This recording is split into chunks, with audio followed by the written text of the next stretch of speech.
많은 부모가 착각하고 있습니다.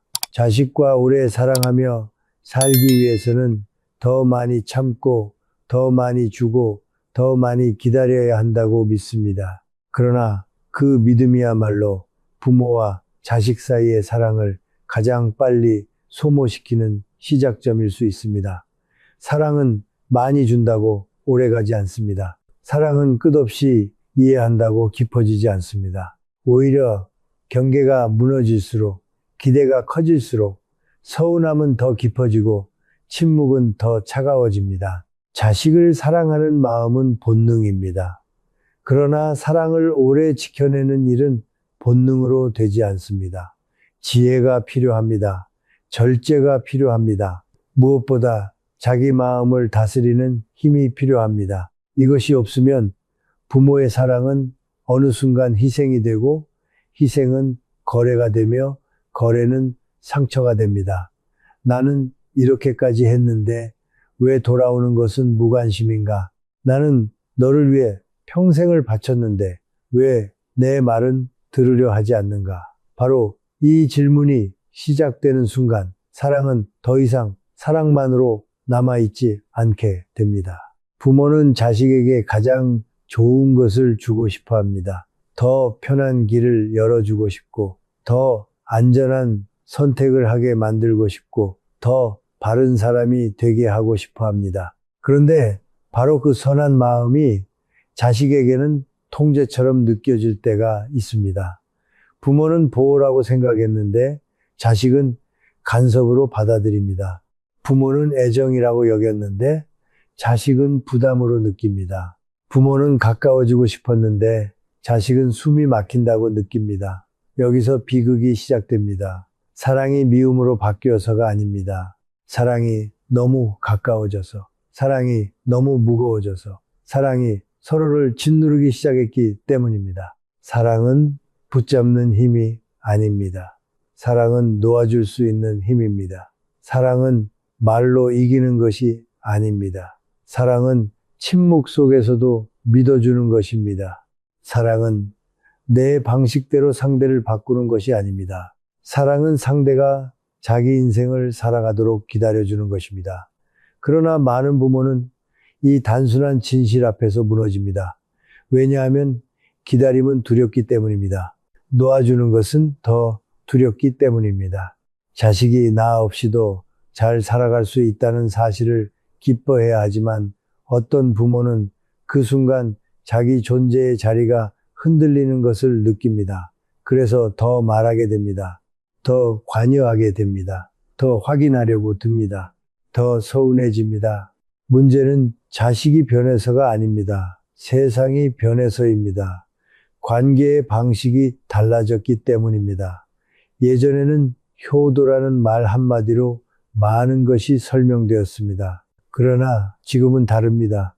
자식은 자식의 삶을 삽니다. 부모는 부모의 외로움을 안고 살아갑니다. 이 현실을 인정하지 않으면 사랑은 계속 충돌합니다. 기대는 커지는데 표현은 줄어듭니다. 보고 싶은 마음은 큰데 연락은 뜸해집니다. 서운함은 쌓이는데 누구도 먼저 진심을 말하지 못합니다. 그래서 관계는 끊어진 것이 아닌데도 차갑습니다. 미워하는 것이 아닌데도 멀어집니다. 사랑하는데도 외롭습니다. 여기서 반드시 깨달아야 할 것이 있습니다. 부모와 자식 사이의 사랑을 오래 지속시키는 비결은 더 애쓰는 데 있지 않습니다. 더 잘해주는 데 있지 않습니다. 더 많이 말하는 데 있지 않습니다. 오히려 덜 기대하는 데 있습니다. 덜 붙잡는 데 있습니다. 덜 간섭하는 데 있습니다. 그리고 더 단단해지는 데 있습니다. 내 마음이 먼저 흔들리지 않아야 합니다. 내 외로움이 먼저 자식을 향한 요구가 되어서는 안 됩니다. 내 불안이 사랑의 이름으로 포장되어서는 안 됩니다. 부모가 자기 마음의 중심을 잃는 순간 자식과의 관계도 함께 흔들리기 시작합니다. 자식은 부모의 희생만 기억하지 않습니다. 부모의 불안도 함께 기억합니다. 자식은 부모의 사랑만 받지 않습니다. 부모의 기대와 압박도 함께 받습니다. 그래서 어떤 자식은 부모를 사랑하면서도 거리를 둡니다. 미워해서가 아닙니다. 숨을 쉬기 위해서입니다. 이것을 모르면 부모는 상처받고 자식은 죄책감에 지치고 결국 서로 사랑하면서도 서로를 피하는 관계가 됩니다. 이것이 가장 슬픈 관계입니다. 끊어진 관계보다 더 아픈 관계입니다. 마음은 남아있는데 길이 막혀버린 관계이기 때문입니다. 그러니 이제 질문을 바꾸어야 합니다. 자식이 왜 나를 멀리하는가를 묻지 마십시오. 내가 사랑이라는 이름으로 무엇을 자식에게 짐으로 얹고 있었는지를 먼저 물으십시오. 내가 준 것이 정말 사랑이었는지 아니면 인정받고 싶은 마음이었는지 돌아보십시오. 내가 기다렸다고 믿었지만 사실은 보상받기를 원했던 것은 아닌지 살펴보십시오. 이 질문 앞에서만 관계는 다시 살아납니다. 이 질문 앞에서만 부모의 사랑은 무게를 덜고 온기를 되찾습니다. 그리고 바로 여기서 많은 부모가 평생 모르고 지나치는 가장 깊은 원인이 드러나기 시작합니다. 부모와 자식의 관계가 막히는 이유는 대개 큰 사건 때문이 아닙니다. 한 번의 다툼 때문도 아닙니다. 오랜 시간 쌓여온 작은 오해, 반복된 서운함, 말하지 못한 기대, 그리고 서로 다르게 해석한 사랑의 방식 때문입니다. 사람들은 관계가 멀어지면 대개 상대의 태도부터 탓합니다. 자식은 왜 이렇게 차가워졌는가? 왜 연락이 줄어들었는가? 왜 내 진심을 몰라주는가? 그러나 관계가 막히는 진짜 이유는 표면에 있지 않습니다. 그 아래에 있습니다. 더 깊은 곳에 있습니다. 말보다 먼저 움직이는 감정의 습관, 생각보다 먼저 반응하는 마음의 상처, 바로 그 보이지 않는 층에서 관계는 이미 조금씩 금이 가고 있었던 것입니다. 부모는 자식을 사랑합니다. 이 사실은 흔들리지 않습니다. 그러나 사랑한다고 해서 반드시 건강하게 사랑하는 것은 아닙니다. 사랑에도 습관이 있습니다. 사랑에도 두려움이 섞입니다. 사랑에도 지배하려는 마음이 숨어들 수 있습니다. 많은 부모는 자식을 위해 걱정한다고 말합니다. 그러나 그 걱정의 밑바닥을 들여다보면 자식을 잃고 싶지 않은 불안, 자식에게서 밀려나고 싶지 않은 외로움, 나의 영향력이 사라질까 두려운 마음이 숨어 있는 경우가 많습니다. 그래서 부모는 조언이라는 이름으로 개입합니다. 관심이라는 이름으로 확인합니다. 염려라는 이름으로 통제합니다. 그리고 자식은 그 안에서 사랑보다 압박을 먼저 느끼게 됩니다. 자식도 마찬가지입니다. 자식이 부모를 멀리하는 것은 꼭 무정해서가 아닙니다. 오히려 너무 많은 감정을 느끼기 때문에 거리를 두는 경우가 많습니다.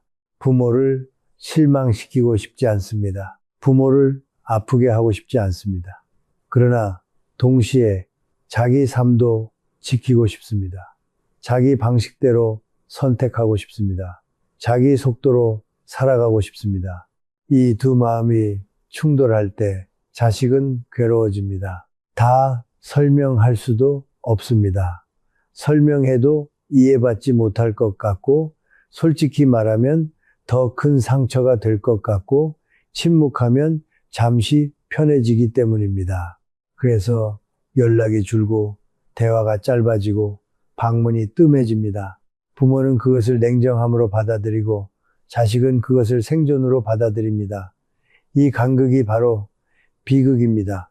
가장 무서운 것은 서로 악한 의도가 없다는 사실입니다.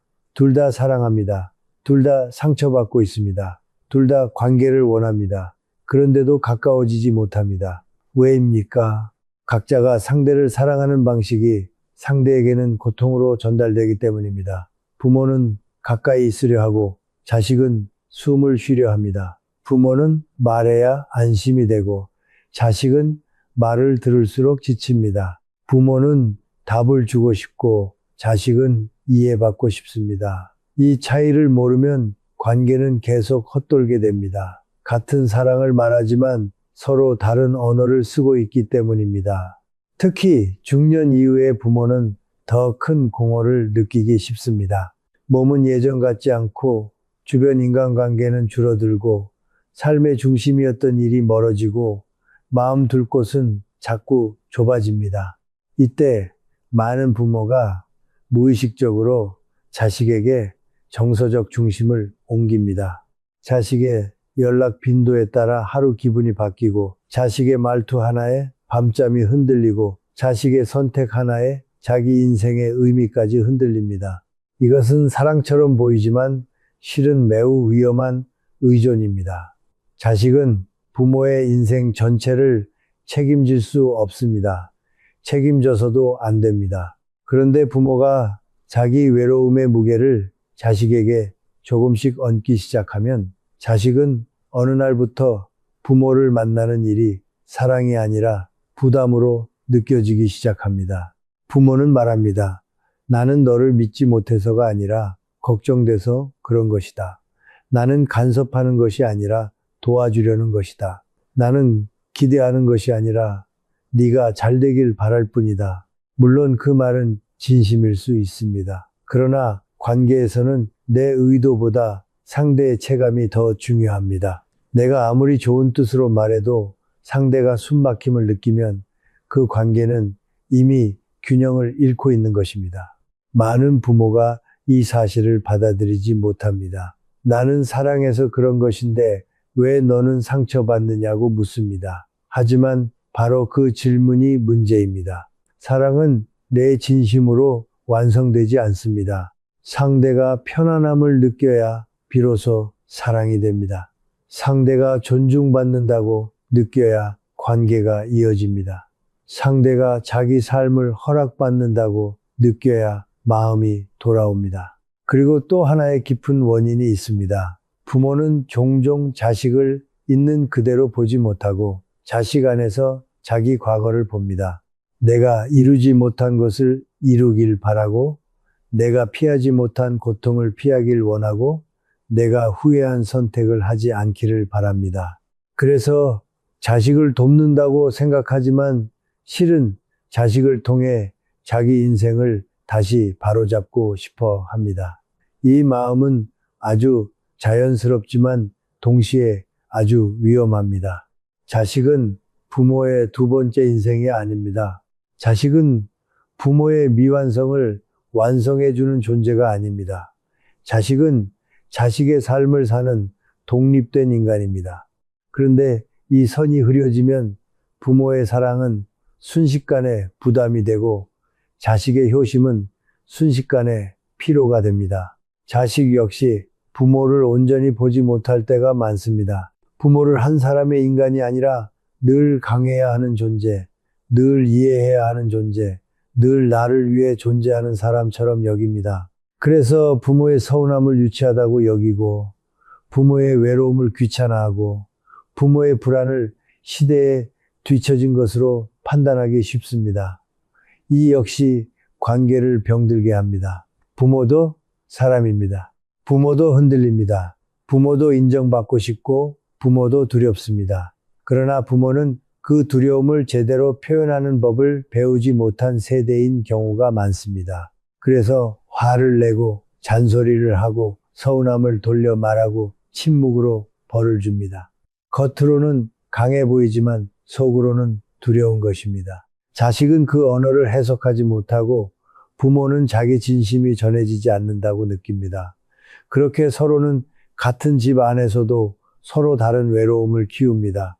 관계가 막힐 때 사람들은 보통 방법부터 찾습니다. 무슨 말을 해야 하나? 얼마나 자주 연락해야 하나?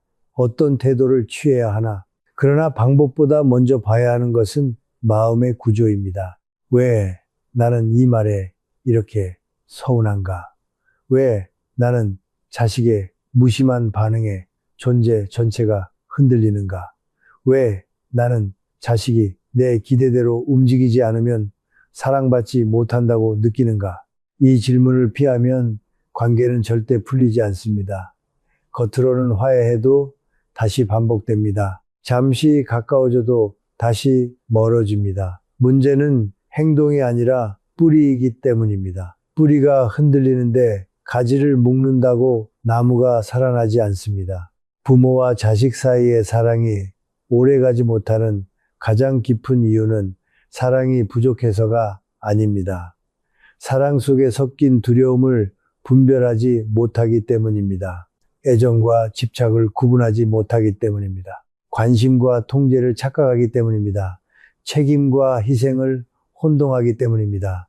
그리고 무엇보다 상대를 사랑하면서도 자기 마음을 먼저 치유하지 못했기 때문입니다. 자기 안이 텅 비어 있으면 아무리 사랑해도 결국 요구하게 됩니다. 자기 안이 불안하면 아무리 아껴도 결국 붙잡게 됩니다. 자기 안이 흔들리면 아무리 좋은 말을 해도 결국 상대를 죄책감으로 묻게 됩니다. 바로 그래서 이 관계의 해답은 상대를 바꾸는 데 있지 않습니다. 더 중요한 것은 내 안의 근본 원리를 다시 세우는 일입니다. 사랑을 오래 지키는 사람들은 여기서부터 완전히 다르게 움직입니다. 그리고 그 차이를 만든 단 하나의 원리가 이제 드러나기 시작합니다. 부모와 자식 사이의 사랑을 오래 지키는 사람들에게는 공통된 원리가 있습니다. 그들은 자식을 붙잡으려 하지 않습니다. 먼저 자기 마음의 중심을 붙듭니다. 자식을 바꾸려 하지 않습니다. 먼저 사랑의 본질을 바로 세웁니다. 이것이 가장 중요한 출발점입니다. 관계는 상대를 움직여서 좋아지는 것이 아닙니다. 내 안의 기준이 바로 설 때 비로소 숨통이 트이기 시작합니다. 김영석 교수의 사유를 오래 따라가다 보면 하나의 줄기가 보입니다. 사람은 소유할 때 평안해지는 것이 아니라 의미를 발견할 때 평안해진다는 것입니다. 관계도 같습니다. 내 사람이라고 붙드는 순간 사랑은 무거워집니다. 내 삶의 의미로 바라보는 순간 사랑은 깊어집니다. 부모가 자식을 자기 소유처럼 느끼는 동안에는 늘 불안합니다. 자식이 내 뜻대로 살지 않으면 마음이 무너집니다. 자식이 멀어지면 존재가 흔들립니다. 그러나 자식을 내 인생의 결과물이 아니라 함께 사랑을 배워가는 독립된 존재로 바라보는 순간 관계는 달라집니다. 붙잡아야 할 대상이 아니라 존중해야 할 존재로 보이기 시작하기 때문입니다. 많은 부모가 사랑을 감정으로만 이해합니다. 보고 싶으면 사랑이고 걱정되면 사랑이고 더 해주고 싶으면 사랑이라고 여깁니다. 물론 그것도 사랑입니다.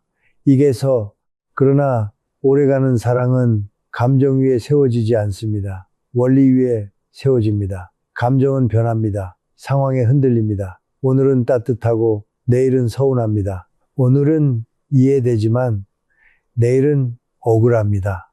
감정만 따라가면 관계는 늘 출렁입니다. 그런데 원리가 서 있는 사랑은 다릅니다. 서운해도 무너지지 않습니다. 멀어져도 조급해지지 않습니다. 당장 반응이 없어도 믿음을 거두지 않습니다. 왜냐하면 그 사랑은 상대의 태도에 따라 흔들리는 감정이 아니라 내 안에서 선택한 태도이기 때문입니다. 그 원리는 아주 단순합니다. 사랑은 통제가 아니라 자유를 주는 힘이라는 것입니다. 사랑은 희생을 들이밀며 증명하는 것이 아니라 상대의 존엄을 인정하며 지켜내는 것입니다. 사랑은 많이 아는 것이 아니라 깊이 믿는 것입니다. 사랑은 상대를 내 곁에 묶어두는 기술이 아니라 상대가 멀리 있어도 마음의 문을 닫지 않게 만드는 품격입니다. 이 원리를 이해하지 못하면 부모는 자꾸 행동에 매달리게 됩니다. 무슨 말을 해야 하나? 얼마나 자주 연락해야 하나? 얼마나 도와줘야 하나? 그러나 원리를 이해하면 먼저 질문이 달라집니다. 내가 지금 이 말을 하는 이유는 사랑인가? 불안인가? 내가 지금 이 서운함을 표현하는 이유는 진심인가? 요구인가? 내가 지금 자식을 걱정하는 마음은 보호인가? 통제인가? 이 질문이 시작되는 순간 관계는 비로소 철학을 갖게 됩니다. 김영석 교수의 메시지 가운데 깊이 새겨야 할 것이 있습니다. 인간은 사랑할 때 가장 인간답고 사랑이 목적이 될 때 삶은 비로소 성숙해진다는 점입니다.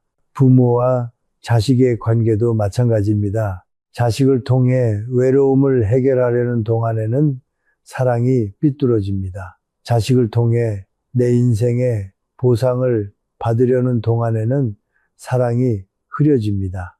자식을 통해 내가 옳았음을 확인받으려는 동안에는 사랑이 딱딱해집니다. 그러나 자식을 한 인간으로 사랑하고 그가 자기 삶 속에서 자기 길을 찾도록 돕는 것을 목적으로 삼는 순간 부모의 사랑은 비로소 맑아집니다. 그때부터 부모는 자식을 훈련시키는 사람이 아니라 자식이 삶을 견딜 힘을 믿어주는 사람이 됩니다. 자식을 붙드는 손이 아니라 자식이 돌아올 수 있는 마음의 집이 됩니다. 여기서 아주 중요한 분별이 필요합니다.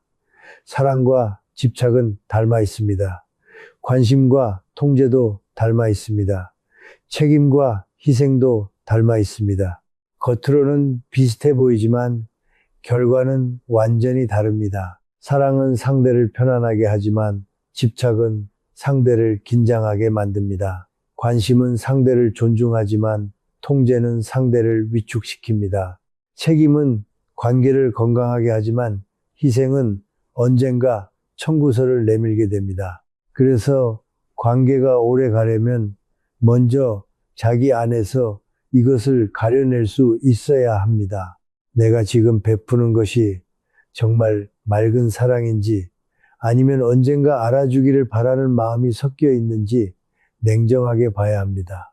이것이 어렵습니다. 그러나 이것을 보지 못하면 부모는 평생 사랑한다고 하면서도 실은 끊임없이 자식에게 빚을 지우게 됩니다. 또 하나의 원리가 있습니다. 사랑은 가까움의 양으로 유지되지 않고 존중의 깊이로 유지된다는 것입니다. 자주 만나야만 사랑이 깊은 것이 아닙니다. 자주 연락해야만 관계가 좋은 것도 아닙니다. 중요한 것은 만났을 때 숨이 트이는가입니다. 말했을 때 평가받지 않는가입니다. 침묵 속에서도 비난이 흐르지 않는가입니다. 부모가 이 원리를 깨닫는 순간 자식에게 집요하게 다가가는 대신 품위 있게 기다릴 줄 알게 됩니다. 자식의 삶을 캐묻는 대신 필요한 순간에 조용히 서 있을 줄 알게 됩니다. 그리고 역설적으로 바로 그때 자식의 마음은 다시 부모를 향해 열리기 시작합니다. 사람은 통제하는 곳으로 가고 싶어 하지 않습니다. 그러나 존중받는 곳은 오래 기억합니다. 평가받는 곳은 피하고 싶어도 이해받는 곳은 결국 다시 찾게 됩니다. 이 원리는 눈에 보이지 않지만 강력합니다. 마음은 마음을 압니다. 부모가 불안해서 말하면 자식은 그 떨림을 느낍니다. 부모가 인정받고 싶은 마음으로 베풀면 자식은 설명할 수 없어도 부담을 느낍니다. 반대로 부모가 자기 내면을 다스린 채 말하면 짧은 한마디도 깊게 남습니다. 부모가 자기 외로움을 자식에게 기대지 않고도 따뜻할 수 있으면 자식은 그 품 안에서 죄책감이 아니라 안식을 느낍니다. 이것이 오래가는 사랑의 구조입니다. 사랑은 상대를 향한 행동이기 전에 내면의 질서입니다. 내면이 어지러우면 사랑도 흔들립니다. 내면이 맑아지면 관계도 숨을 쉽니다. 그래서 부모와 자식 사이의 사랑을 오래 지속시키는 비결은 먼저 내 안에 단단한 중심을 세우는 데 있습니다. 자식이 내 기대를 채워주지 않아도 흔들리지 않는 중심입니다. 자식이 잠시 멀어져도 함부로 절망하지 않는 중심입니다. 자식이 나를 오해해도 사랑의 품위를 잃지 않는 중심입니다. 이 중심이 서면 부모는 더 이상 자식의 반응에 끌려다니지 않습니다. 사랑이 거래가 되지 않습니다. 서운함이 복수가 되지 않습니다. 침묵이 처벌이 되지 않습니다. 부모는 비로소 부모로서 가장 높은 자리에 서게 됩니다. 위에서 누르는 자리가 아닙니다. 깊이 품는 자리입니다. 조종하는 자리가 아닙니다. 믿어주는 자리입니다. 그러나 많은 사람은 여기서 곧바로 묻습니다. 그렇다면 도대체 어떻게 해야 이 중심을 세울 수 있는가? 흔들리는 마음을 어떻게 붙들어야 하는가? 머리로는 이해했는데 가슴은 왜 자꾸 무너지는가? 바로 그 질문에 대한 답이 이제 가장 실제적인 길로 이어지게 됩니다. 흔들리는 관계를 붙잡고 싶다면 먼저 알아야 합니다. 관계는 말로만 바뀌지 않습니다. 결심만으로도 바뀌지 않습니다. 마음속에 오래 굳어진 반응의 습관을 바꾸지 않으면 아무리 좋은 말을 배워도 결국 다시 원래의 자리로 돌아갑니다. 그래서 실천이 필요합니다. 아주 구체적인 실천이 필요합니다. 매일 반복할 수 있는 방식이 필요합니다. 부모와 자식 사이의 사랑을 오래 지속시키는 힘은 거창한 기술에서 나오지 않습니다. 작은 훈련에서 나옵니다. 반복되는 내면의 정돈에서 나옵니다. 조용하지만 강한 습관에서 나옵니다. 가장 먼저 해야 할 것은 입보다 마음을 늦추는 훈련입니다. 자식의 말이 서운하게 들릴 때 즉시 반응하지 마십시오. 답장을 늦추라는 뜻만이 아닙니다. 마음이 바로 해석하고 바로 상처받고 바로 판단하는 그 속도를 늦추라는 뜻입니다. 자식이 짧게 대답했다고 해서 나를 무시한다고 단정하지 마십시오. 자식이 피곤하다고 만남을 미뤘다고 해서 나를 부담스러워한다고 결론 내리지 마십시오. 사실보다 먼저 해석이 달려들면 관계는 반드시 어긋납니다. 그러니 서운한 일이 생길 때마다 스스로에게 먼저 말하십시오. 지금 내가 느끼는 것은 사실이 아니라 해석일 수 있다. 지금 당장 반응하지 않아도 된다. 내 감정은 중요하지만 내 감정이 항상 진실은 아니다. 이 한 문장을 마음속에서 3번 반복하십시오. 3번이면 됩니다. 그러나 반드시 3번 하십시오. 그것이 감정의 칼날을 무디게 만듭니다. 두 번째는 침묵의 훈련입니다. 많은 부모는 침묵을 지는 것으로 생각합니다. 말하지 않으면 지는 것 같고, 가르치지 않으면 방치하는 것 같고, 지적하지 않으면 무책임한 것처럼 느낍니다. 그러나 성숙한 침묵은 포기가 아닙니다. 믿음의 표현입니다. 자식이 선택의 결과를 경험하도록 기다려주는 힘입니다. 자식의 미숙함을 당장 고치려 들지 않고 삶이 스스로 가르칠 시간을 허락하는 태도입니다. 일주일에 한 번만이라도 실천해 보십시오. 자식에게 조언하고 싶은 말이 떠오를 때 바로 말하지 말고 하루를 묵히십시오. 하루 뒤에도 꼭 해야 할 말이면 그때 하십시오. 그러나 하루가 지나면 대부분의 말은 사라집니다. 사라져야 할 말이었기 때문입니다. 관계를 망치는 것은 거대한 폭언보다 사소하지만 불필요한 개입인 경우가 더 많습니다. 세 번째는 자기 암시의 훈련입니다. 부모의 마음이 흔들리는 이유는 자식의 태도 때문만이 아닙니다.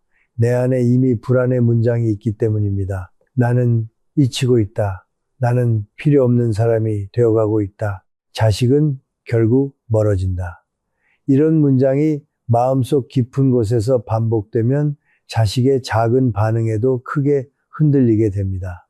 그러니 불안을 그냥 두지 마십시오. 새로운 문장으로 덮어써야 합니다.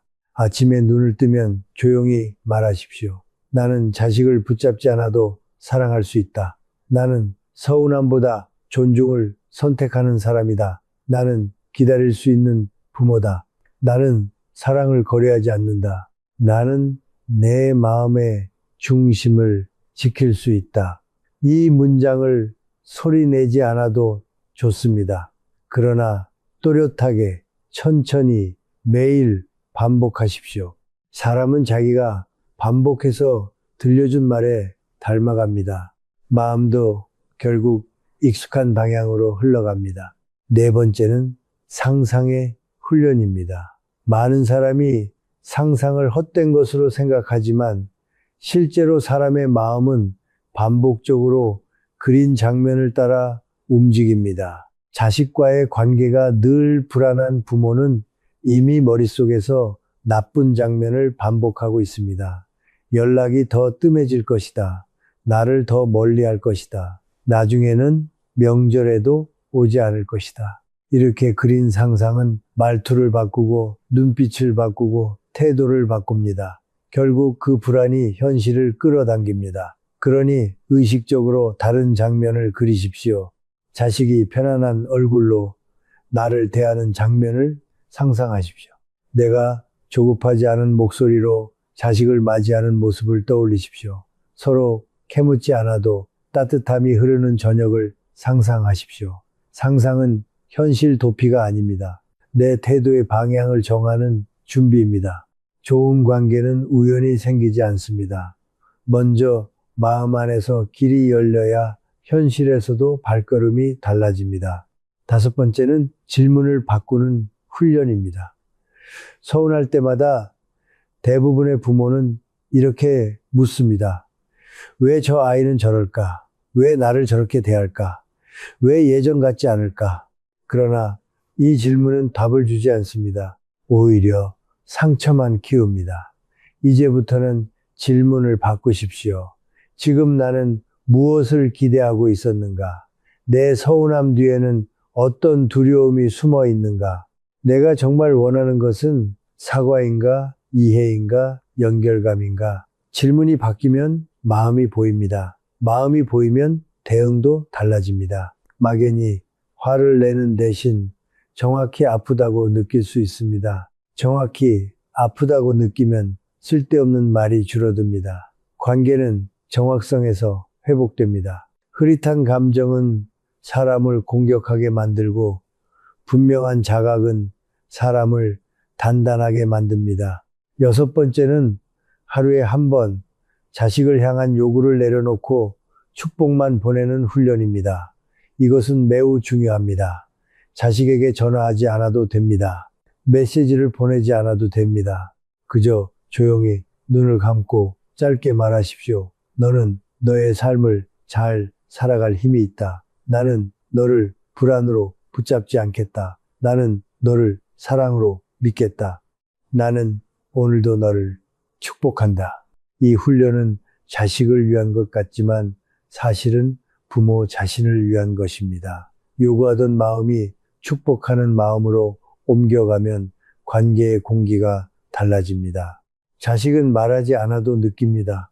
이전과 다른 온도를 느낍니다. 묘하게 편해진 분위기를 느낍니다. 관계는 이렇게 보이지 않는 곳에서 먼저 풀리기 시작합니다. 7번째는 자기 삶을 다시 세우는 훈련입니다. 부모와 자식의 관계가 무너질 때 가장 위험한 것은 부모의 삶 전체가 자식 한 사람에게 기울어지는 것입니다. 그러면 자식의 반응 하나가 곧 내 존재, 가치가 됩니다. 이것은 너무 무겁습니다. 그래서 부모는 자기 삶을 다시 채워야 합니다. 산책을 하십시오. 책을 읽으십시오. 몸을 돌보십시오. 친구를 만나십시오. 늦게라도 자기만의 기쁨을 만드십시오. 이것은 자식을 덜 사랑하라는 뜻이 아닙니다. 더 건강하게 사랑하기 위한 기초를 세우라는 뜻입니다. 자기 삶이 없는 사랑은 쉽게 매달립니다. 자기 기쁨이 없는 관심은 쉽게 집착이 됩니다. 그러나 자기 중심이 있는 부모는 다릅니다. 자식을 사랑하되 삼키지 않습니다. 기다리되 무너지지 않습니다. 다가가되 매달리지 않습니다. 마지막으로 꼭 기억해야 할 실천이 있습니다. 자식과 대화할 때 문제를 해결하려 들기 전에 먼저 숨을 고르십시오. 그리고 이 3가지 중 하나만 하십시오. 들어주기, 인정하기, 짧게 말하기. 이 셋이면 충분합니다. 장황한 충고는 줄이십시오. 과거 이야기를 꺼내며 빚을 만들지 마십시오. 비교하지 마십시오. 결론부터 밀어붙이지 마십시오.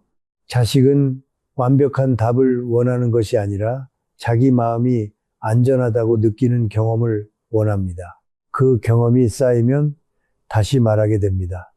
다시 찾게 됩니다. 다시 기대게 됩니다. 관계는 가르쳐서 이어지는 것이 아니라 안전해서 이어지는 것입니다.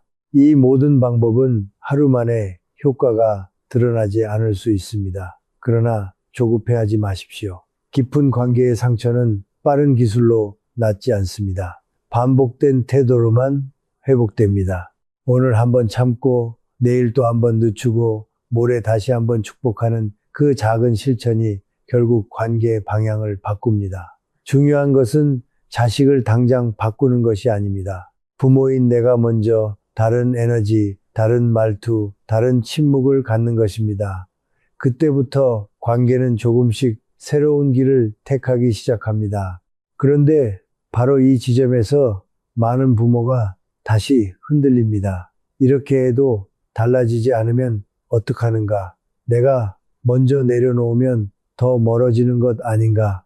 결국 상처만 더 커지는 것 아닌가?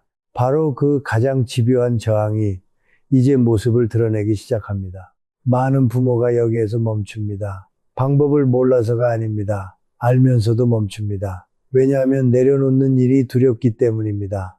기대를 줄이면 관계가 더 멀어질 것 같고, 말을 아끼면 내가 밀려날 것 같고, 먼저 바뀌면 왠지 내가 손해보는 것 같기 때문입니다. 이것이 저항입니다. 관계를 회복하고 싶어 하면서도 정작 관계를 회복시키는 태도 앞에서 마음이 움츠러드는 것입니다.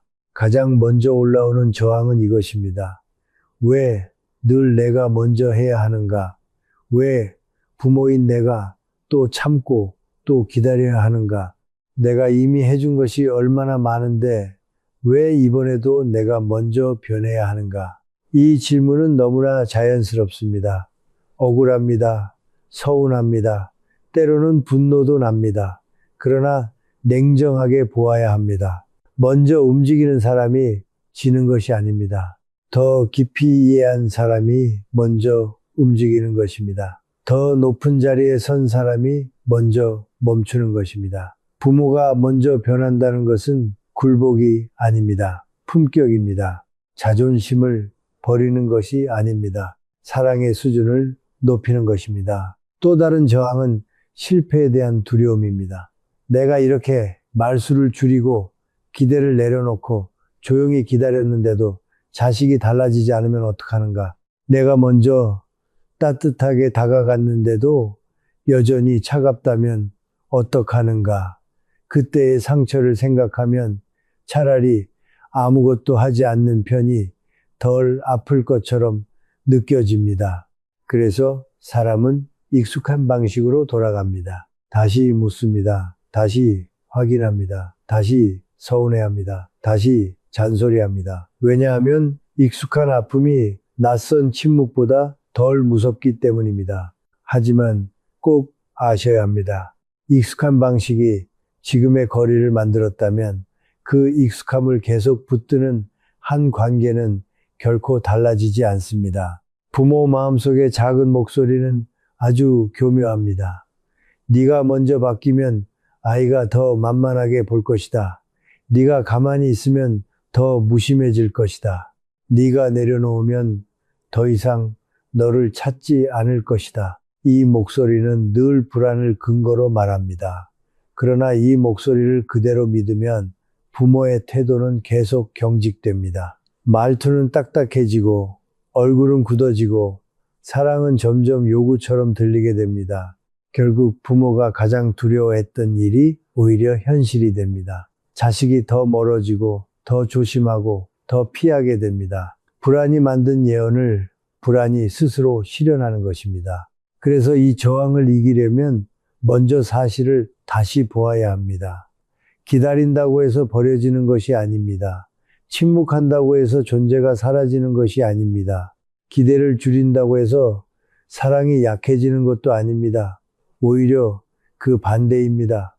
조급한 사랑은 상대를 지치게 하지만 단단한 사랑은 상대를 안심시킵니다. 끊임없이 확인하는 관계는 숨을 막히게 하지만 묵묵히 믿어주는 관계는 다시 돌아오고 싶게 만듭니다.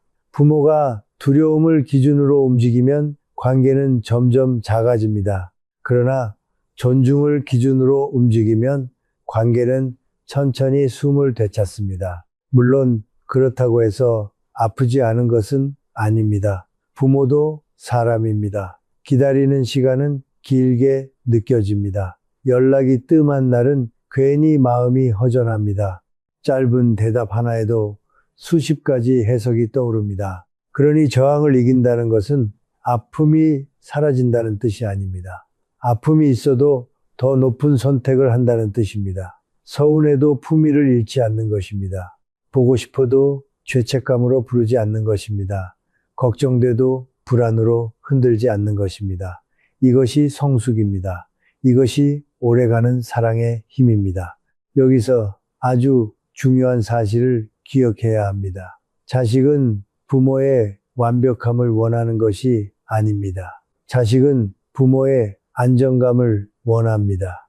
부모가 흔들리면 자식은 죄책감을 느끼고, 부모가 매달리면 자식은 부담을 느끼고, 부모가 상처를 들이밀면 자식은 도망치고 싶어집니다. 반대로 부모가 자기 감정을 스스로 다루고 자기 외로움을 자식에게 던지지 않으며 서운함을 무기로 쓰지 않으면 자식은 이상하게도 조금씩 마음을 놓기 시작합니다. 관계는 상대를 설득해서 회복되는 것이 아닙니다. 상대가 안전하다고 느낄 때 회복됩니다. 그리고 그 안전은 부모의 내면이 얼마나 정돈되어 있는가에서 시작됩니다. 그러므로 저항이 올라올 때마다 이렇게 스스로에게 말해야 합니다. 지금 내 안에서 말하는 것은 사랑인가, 두려움인가? 지금 내가 하려는 행동은 관계를 살리는가? 아니면 잠시 내 불안을 달래는가? 지금 내가 원하는 것은 진짜 연결인가? 아니면 즉각적인 확인인가? 이 질문을 계속 던지면 작은 목소리의 정체가 드러납니다. 많은 경우 우리는 자식을 걱정하는 것이 아니라 버려질까봐 두려워하고 있었음을 알게 됩니다. 자식을 생각하는 것이 아니라 내 외로움을 견디지 못하고 있었음을 깨닫게 됩니다. 바로 그 순간부터 변화는 시작됩니다. 저항은 사라지지 않아도 약해집니다. 불안은 없어지지 않아도 다룰 수 있게 됩니다. 그리고 한 가지를 더 분명히 해야 합니다. 관계 회복은 거래가 아닙니다. 내가 이렇게 했으니 너도 바뀌어야 한다는 마음을 품는 순간 다시 처음으로 돌아갑니다. 부모가 먼저 변하는 이유는 자식을 조종하기 위해서가 아닙니다. 내가 어떤 사랑을 선택할 것인가를 결정하기 위해서입니다. 결과를 강요할 수는 없습니다. 그러나 태도는 선택할 수 있습니다. 자식의 반응은 오늘 바뀌지 않을 수 있습니다. 내일도 여전히 어색할 수 있습니다. 그래도 괜찮습니다. 중요한 것은 내가 더 이상 두려움의 언어로 사랑하지 않는다는 사실입니다. 그것만으로 이미 관계의 물길은 바뀌고 있습니다. 어떤 부모는 말합니다. 나는 이제 너무 늦은 것 같다. 이미 많이 틀어졌다. 이미 자식 마음은 떠난 것 같다. 그러나 늦었다고 단정하는 순간 마음은 굳어버립니다. 관계는 완전히 끊어지기 전까지는 언제나 다시 열릴 가능성이 있습니다. 다만 그 문은 조급함으로 열리지 않습니다. 진심을 강요한다고 열리지 않습니다. 오래 닫혀있던 문일수록 더 조용한 손길이 필요합니다. 더 가벼운 말이 필요합니다. 더 긴 호흡이 필요합니다. 부모가 이 호흡을 배우기 시작하면 자식의 침묵도 전과 다르게 읽히기 시작합니다. 예전에는 거절로만 보였던 것이 사실은 방어였음을 알게 되고, 예전에는 무정함으로만 보였던 것이 사실은 지침이었음을 이해하게 됩니다. 이해가 깊어지면 원망은 줄어듭니다. 원망이 줄어들면 관계를 보는 눈이 달라집니다. 바로 그때 부모는 비로소 새로운 사람이 되기 시작합니다. 상처를 핑계로 날카로워지는 사람이 아니라 상처 속에서도 더 깊어지는 사람입니다. 서운함에 끌려다니는 사람이 아니라 사랑의 방향을 스스로 정하는 사람입니다. 자식의 반응에 따라 무너지는 사람이 아니라 자기 존재의 중심을 스스로 세우는 사람입니다. 그리고 그 변화는 단지 관계를 고치는 수준에서 끝나지 않습니다.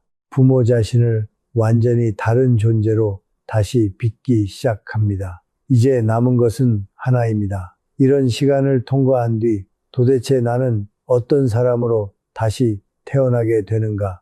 바로 그 가장 결정적인 변화가 이제 열리려 합니다. 부모와 자식 사이의 사랑을 오래 지키는 길을 걷기 시작하면 가장 먼저 달라지는 것은 자식이 아닙니다.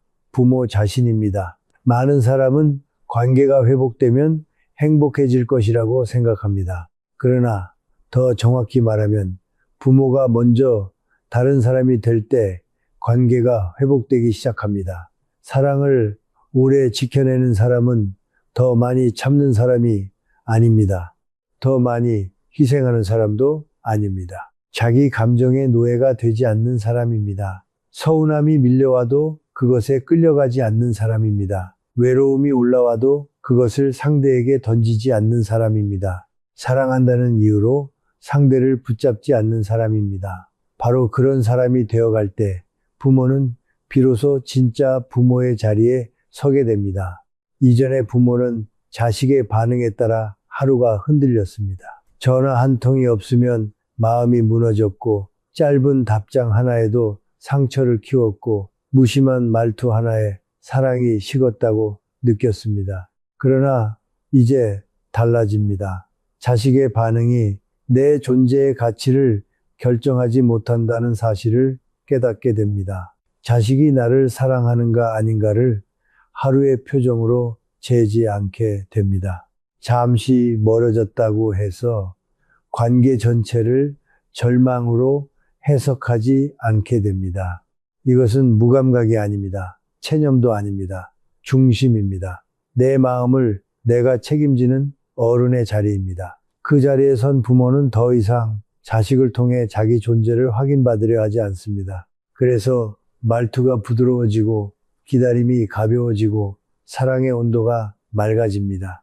이 변화는 아주 깊습니다. 이전에는 사랑이 곧 염려였고 염려가 곧 간섭이었고 간섭이 곧 습관이었습니다. 그러나 이제는 압니다. 사랑은 불안의 다른 이름이 아니라는 것을 압니다. 걱정이 많다고 사랑이 깊은 것이 아니라는 것을 압니다. 자식을 놓아줄 수 있을 때 오히려 사랑은 더 넓어진다는 것을 압니다. 그래서 부모는 점점 달라집니다. 말하기 전에 자신을 먼저 돌아보는 사람이 됩니다. 서운함을 쏟아내기 전에 내 안의 상처를 먼저 살피는 사람이 됩니다. 자식의 행동을 해석하기 전에 자식의 처지를 먼저 헤아리는 사람이 됩니다. 이것이 바로 성숙한 부모의 얼굴입니다. 목소리를 높이지 않아도 무게가 있고 설명하지 않아도 온기가 있고 가까이 있지 않아도 신뢰를 주는 사람입니다. 무엇보다 중요한 변화는 부모가 더 이상 피해자의 자리에 머물지 않는다는 점입니다. 많은 부모는 관계가 어려워질 때 마음속으로 이렇게 생각합니다. 나는 이렇게까지 했는데 왜 돌아오는 것은 이것뿐인가? 나는 평생을 바쳤는데 왜 이토록 외로운가? 이 생각이 깊어지면 부모는 사랑하는 사람이 아니라 억울한 사람이 됩니다. 억울함은 관계를 비틀어 놓습니다. 말에 숨은 가시가 생기고 침묵에는 서운함이 배어들고 배춤에는 계산이 섞이기 시작합니다. 그러나 이제 새로운 부모는 다릅니다. 나는 억울한 사람이 아니라 선택하는 사람이라고 스스로를 규정합니다. 나는 반응하는 사람이 아니라 방향을 정하는 사람이라고 믿습니다. 나는 상처 때문에 사랑하는 것이 아니라 사랑하기로 선택했기 때문에 사랑한다고 고백합니다. 이 정체성의 변화는 관계를 완전히 다른 차원으로 이끕니다. 부모는 점점 알게 됩니다. 내가 자식을 사랑하는 이유는 보답을 받기 위해서가 아니라 사랑이 나를 더 큰 사람으로 만들기 때문이라는 사실을 말입니다. 이것은 매우 높은 차원의 깨달음입니다. 사랑이 거래가 아니게 되는 순간 부모는 비로소 자유로워집니다. 자식의 효도에 목마르지 않습니다. 자식의 인정에 매달리지 않습니다. 자식의 표현이 부족해도 사랑 자체를 의심하지 않습니다. 왜냐하면 사랑의 근거가 바깥이 아니라 내 안에 있기 때문입니다. 내 안의 가치, 내 안의 철학, 내 안의 선택이 사랑의 기초가 되기 때문입니다. 이 사람은 이제 쉽게 흔들리지 않습니다. 자식이 자랄 때만 따뜻한 사람이 아닙니다. 자식이 서툴 때도 품위를 잃지 않는 사람입니다. 자식이 가까이 올 때만 다정한 사람이 아닙니다. 자식이 멀리 있을 때도 마음의 문을 닫지 않는 사람입니다. 이렇게 다시 태어난 부모는 자식에게도 전혀 다른 경험이 됩니다. 예전에는 부모와 통화하는 것이 긴장일 수 있었습니다. 또 무엇을 물을까? 또 무슨 말을 들을까? 또 설명해야 하나? 또 미안해져야 하나? 그러나 이제는 다릅니다. 부모의 목소리에서 압박이 줄어듭니다. 표정에서 요구가 사라집니다. 말 속에서 불안이 빠집니다. 자식은 이유를 다 설명하지 못해도 느낍니다. 부모가 달라졌다는 것을 느낍니다. 나를 판단하기보다 믿어주고 있다는 것을 느낍니다. 나를 묻기보다 존중하고 있다는 것을 느낍니다. 바로 이때 자식의 마음속에서도 오래 얼어있던 부분이 조금씩 녹기 시작합니다. 관계는 누가 옳은지를 가려서 회복되지 않습니다. 누가 더 안전한 존재가 되는가에 따라 회복됩니다. 그리고 성숙한 부모는 바로 그 안전한 존재가 됩니다. 새로운 부모의 가장 큰 특징은 자기 삶을 잃지 않는다는 데 있습니다. 자식을 사랑하지만 자식만 바라보며 살지 않습니다. 자식을 소중히 여기지만 자식이 인생의 전부가 되게 두지 않습니다. 자기 몸을 돌보고 자기 시간을 지키고 자기 사유를 깊게 하고 자기 삶의 의미를 다시 붙잡습니다. 이것은 냉정함이 아닙니다. 오히려 가장 따뜻한 방식입니다. 자기 삶이 단단한 부모만이 자식을 가볍고 건강하게 사랑할 수 있기 때문입니다. 자기 안이 텅 빈 부모의 사랑은 무거워집니다. 자기 안이 가난한 부모의 관심은 쉽게 집착이 됩니다. 그러나 자기 삶이 충만한 부모의 사랑은 다릅니다. 부담이 아니라 안식이 됩니다. 명령이 아니라 방향이 됩니다. 자식은 그런 부모를 떠나고 싶어 하지 않습니다. 자꾸 찾게 됩니다. 오래 기억하게 됩니다. 삶의 어려운 순간마다 다시 떠올리게 됩니다. 그리고 이 변화는 단지 부모와 자식의 관계에만 머물지 않습니다. 부모 자신이 살아가는 방식 전체를 바꿉니다. 예전에는 사람의 반응에 민감했다면 이제는 내 중심을 더 신뢰하게 됩니다. 예전에는 누군가의 말에 쉽게 상처받았다면 이제는 그 말 뒤에 숨은 사정을 먼저 헤아리게 됩니다. 예전에는 사랑이 곧 매달림이었다면 이제는 사랑이 곧 자유와 존중이라는 사실을 체득하게 됩니다. 부모는 한 관계를 통해 자기 존재 전체를 새롭게 빚어갑니다. 그래서 자식과의 관계를 바로 세운다는 것은 단지 가족 문제를 해결하는 일이 아닙니다. 한 인간이 더 넓어지고 더 깊어지고 더 맑아지는 길로 들어서는 일입니다. 바로 이 지점에서 부모는 더 이상 과거의 나로 살지 않습니다. 새로운 나로 살아갑니다. 사랑에 휘둘리는 나가 아니라 사랑을 선택하는 나로 살아갑니다. 그러니 이제 이렇게 선언해야 합니다. 나는 자식의 반응에 끌려다니는 부모가 아니다. 나는 외로움을 사랑으로 착각하는 부모가 아니다. 나는 서운함으로 관계를 흔드는 부모가 아니다. 나는 기다릴 수 있는 부모다. 나는 믿어줄 수 있는 부모다. 나는 내 감정을 다스릴 수 있는 부모다. 나는 사랑의 품위를 지키는 부모다. 나는 자식을 통해 나를 증명하지 않는다. 나는 사랑으로 나를 완성해 간다. 이 선언은 단순한 말이 아닙니다. 새로운 존재의 시작입니다. 사람은 자기가 반복해서 선언한 방향으로 서서히 빚어집니다. 그래서 이 정체성의 문장을 마음에 새긴 부모는 결국 다른 표정으로 살게 됩니다. 다른 말투로 살게 됩니다. 다른 관계를 만들게 됩니다. 하지만 여기서 마지막 문이 남아 있습니다. 아는 것만으로는 부족합니다. 느끼는 것만으로도 부족합니다. 이제는 스스로 선택하고 스스로 맹세하고 스스로 그 사랑을 굳혀야 합니다. 바로 그 마지막 결심이 없으면 사람은 다시 흔들립니다. 그래서 이제 필요한 것은 단 하나입니다. 당신의 사랑을 더 이상 감정에 맡기지 않고 삶 전체로 봉인하는 마지막 선언입니다. 이제 마지막으로 기억해야 할 것이 있습니다. 부모와 자식 사이의 사랑은 저절로 오래가지 않습니다. 피가 이어졌다고 해서 영원히 따뜻한 것도 아닙니다. 마음은 돌보지 않으면 멀어집니다. 사랑은 지키지 않으면 습관 속에서 닳아 없어집니다. 그러므로 이제 사랑을 감정으로만 두지 마십시오. 기분이 좋을 때만 따뜻하고 서운하지 않을 때만 믿어주는 수준에 머물지 마십시오. 그런 사랑은 상황이 흔들리면 함께 무너집니다. 이제는 사랑을 결심으로 바꾸십시오. 태도로 바꾸십시오. 삶의 방향으로 바꾸십시오. 오늘의 감정이 아니라 내가 어떤 부모로 살 것인가 라는 존재의 선택으로 바꾸십시오.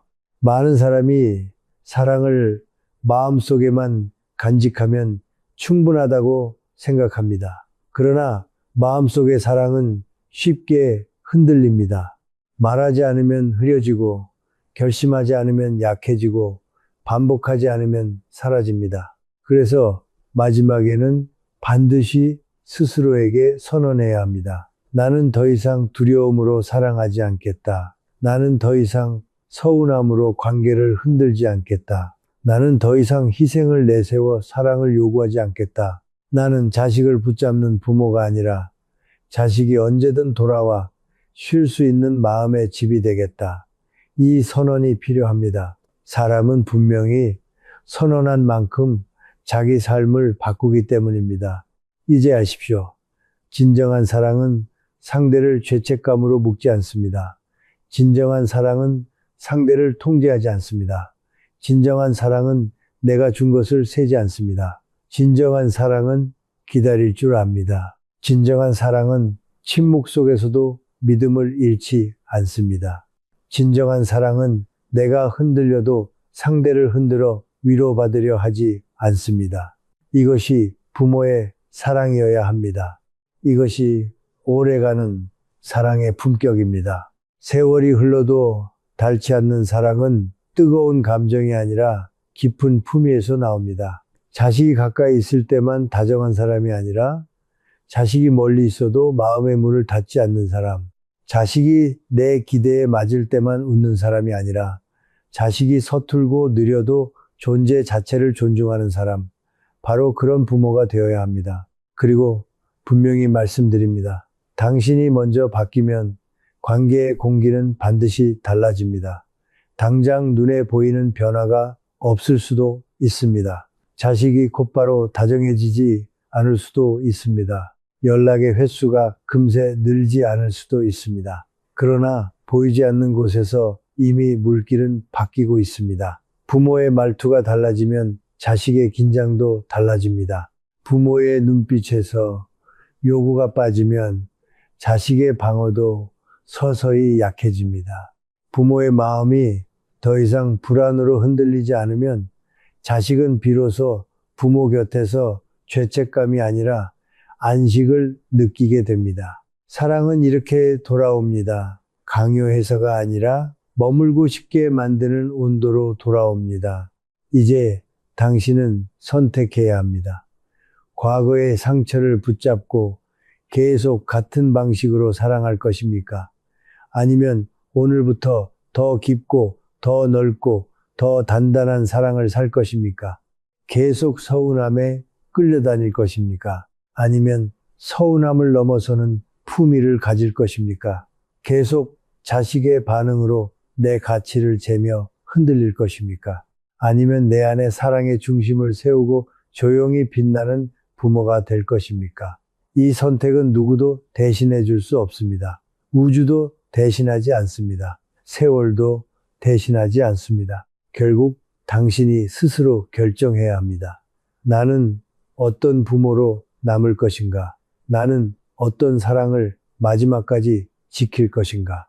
바로 이 질문 앞에서 삶은 달라집니다.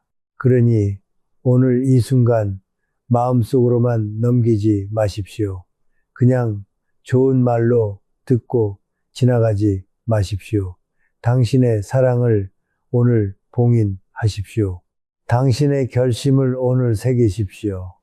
그리고 그 결심을 말로 남기십시오. 말은 마음을 굳히고 마음은 삶을 바꾸며 삶은 결국 관계를 바꿉니다. 지금 이 순간부터 이렇게 정하십시오. 나는 자식을 불안으로 붙잡지 않겠습니다. 나는 자식을 존중으로 사랑하겠습니다. 나는 서운함보다 이해를 선택하겠습니다. 나는 침묵 속에서도 믿음을 잃지 않겠습니다. 나는 기다릴 수 있는 부모가 되겠습니다. 나는 사랑의 품위를 끝까지 지키겠습니다. 그리고 그 결심을 더욱 단단히 새기기 위해 오늘 반드시 댓글에 이 한 문장을 남기십시오. 나는 자식을 붙잡지 않고 끝까지 사랑하는 부모가 되겠습니다. 이 한 문장을 직접 남기십시오. 손으로 쓰십시오. 눈으로 확인하십시오. 당신의 입술이 아니라 당신의 삶으로 이 문장을 증명하겠다고 스스로에게 약속하십시오. 그 한 줄이 단순한 댓글이 아닙니다. 그것은 당신이 오래된 두려움과 결별하는 선언입니다.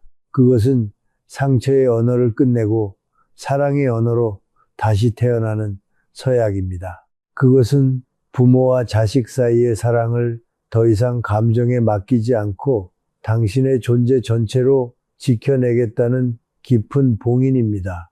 오늘부터 달라지십시오. 급하게 달라지지 마십시오. 그러나 분명하게 달라지십시오. 소리 높여 달라지지 마십시오. 그러나 끝까지 달라지십시오. 자식을 설득하려 하지 마십시오. 당신의 온도로 증명하십시오. 자식을 붙잡으려 하지 마십시오. 당신의 품위로 기억되십시오. 자식을 바꾸려 하지 마십시오. 당신이 먼저 깊어지십시오. 그때 자식은 어느 날 문득 알게 될 것입니다. 내 곁에 있는 이 사람이 나를 조종하려는 부모가 아니라 끝까지 나를 믿어준 부모였다는 것을, 그리고 바로 그 깨달음이 오래 끊기지 않는 사랑의 시작이 됩니다. 이제 당신의 사랑을 선택하십시오. 지금 이 순간 선택하십시오. 흔들릴 때마다 다시 선택하십시오. 외로울 때마다 다시 선택하십시오. 서운할 때마다 다시 선택하십시오. 사랑은 한 번의 감정이 아닙니다. 끝까지 반복해서 선택하는 영혼의 태도입니다. 그 태도를 가진 부모만이 세월을 이기고 거리도 이기고 오해도 이기고 결국 사랑을 지켜냅니다. 당신도 그렇게 될 수 있습니다. 아니, 오늘 이 순간부터 그렇게 살아야 합니다. 그것이 당신의 남은 인생을 더 평안하게 만들고 자식의 인생에도 더 깊은 축복이 될 것이기 때문입니다.